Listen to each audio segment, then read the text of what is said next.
izy ao anatin'ireo vaovao manasongadina ny lafiny ara-ponina kosa isika vahiny no raisitsika moa amin'izao takariva izao dia tsy izay fa pasteur andriana ivonirina Jean de Dieu izay filompanorina ny fiangonana Jesosy mpanafaka eto Madagasikara dia faly miarahaba ny pasteur. Dia miarabanao tiana soa dia miarahaba ny mpanaraka ny vaovao matv amin'ity takariva ity fiadanany tompony eo amintsika rehetra. Raha tsy ahivona kely moa dia nisy mihetsika izay karakarainareo nandritra nyty mandritra ity volana novambra ity satria mbola sy tapitra moa zany volana novambra nanomboka ny fahatelo ny volana novambra teo izay ny hoe etsika hoe andao hitady fahamasinana nanahoana ny ako ny tao anatin'izay hoe sabotsy alahady ny telo atoana ny siny izay etsika izay. Voalohany indrindra aloha dia afaly zay tonga ho tokantrano misy anao nafinaritra tokoa ny zavatra nitranga nandritra n'ilay fotoana etsika andao hitady fahamasinana. Ny zava-dehibe tena nisongadina novoizinay tao moa dia nyresaka ara-panahy ary dia hitanay miariary teo amin'ny fijoroana vavolombelona nataon'ireo olona maro be tonga tao ny fiovapo ny fiovam-pitondratena ny fahafahana tamin'ny fahazaran-dratsy tahaka ny hoe foana sigara fisotrotoka fiainan-dratsy isan-karazany eto amin'izao tontolo izao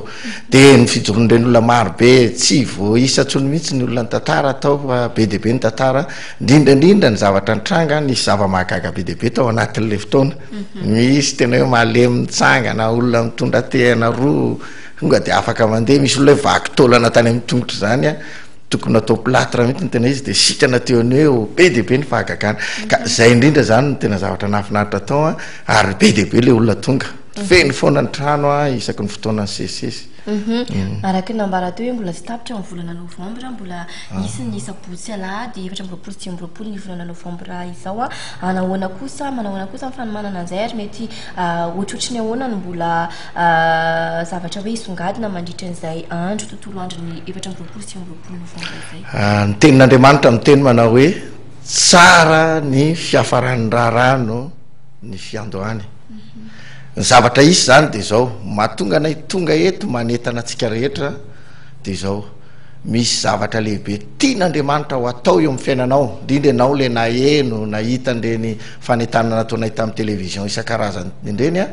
dia tokony ho tonga ianao satria haiko mihitsy hoe satana ny manakana ny olona tsy hitady fahamasinana kanefa ao anatin'izay fahamasinan'Andriamanitra zay no isehon'ny voninahiny be dehibe tsika ny tonga raha misy seminaire mikasika ny arabola fitahina fanambinana satria everitsika fa zavatra teny ilayntsika zany kanefa ny tena tsara indrindra dia ny manantona n'ilay fotoana zay miresaka ara-panahy fa ao no misy ny vahaolana feno amin'ny lafiny rehetra ataon'Andriamanitra ho antsika tahaka ny hitanay nataon'Andriamanitra tamin'ny olona rehetra zay tonga tao ka eto zay dia manentana antsika amin'ny anaran'i Jesosy hoe zava-dehibe ny ahatongavanao amin'ity farany ity zany hoe rapitso asabotsy amin'ny 2 ora lahady maraina amin'ny 7 maraina dia misy koa le miditra amin'ny 7 maraina dia misy miditra amin'ny 2 ora arivo ny alahady io zany ka dia anentanana ianao hoe aza misalasala fa raha tsy tonga tamin'ireo le telo voalohan'ireo ianao dia aoka ianao tonga amin'ity farany ity fa tianao Andriamanitra. Akoatran'izay rehefa tapitro lahady sabotsy alahady zao io nahoana kosa ny toyany izay hoe hetsika fitadiavana fahamasinana ihany koa hoe hetsika samihafa hitoriana ny filazantsara zay ho an'ny fiangonana Jesosy mpanafaka eto Madagasikara. Tompoko ny fahamasinana dia tsy hoe zavatra hita tao anatin'ny ray volana fotsiny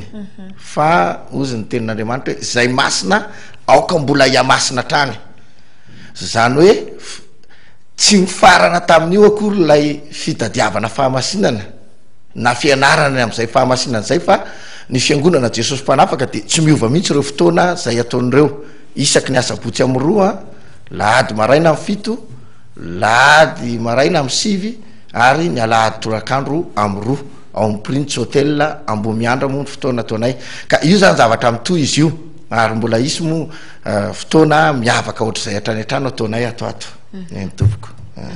Akoatran'izay ve misy afatra kely na teny hafa tsy ny pasteur Andrianavonirina Jean de Dieu anampiana an'izay rehetra teo izay? Eny tompoko, fifaliana ho anay zany ny manentana antsika rehetra. Fiangonana Jesosy Mpanafaka dia manao hetsika foana eto Madagasikara.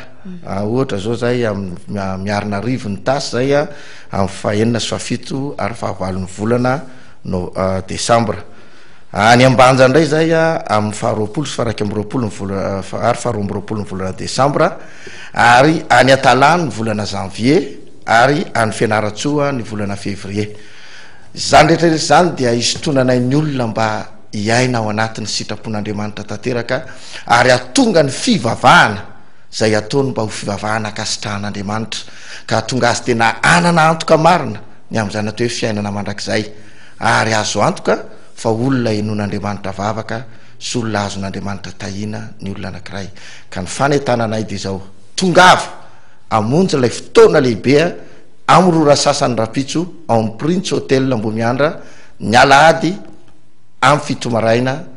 amin'ny 9 ora ary amin'ny 2 ora tolakandro. Tianao Jesosy aza misalasala na avy amina toko fivavahana iny ianao na avy amin'inona dia zao ny zava-dehibe dia ianao afaka hiaina mpahamasinana lalany sitrapon'Andriamanitra, tahin'Andriamanitra tompoko. Dia misaotra indrindra anao pasteur Andrianavonirina Jean de Dieu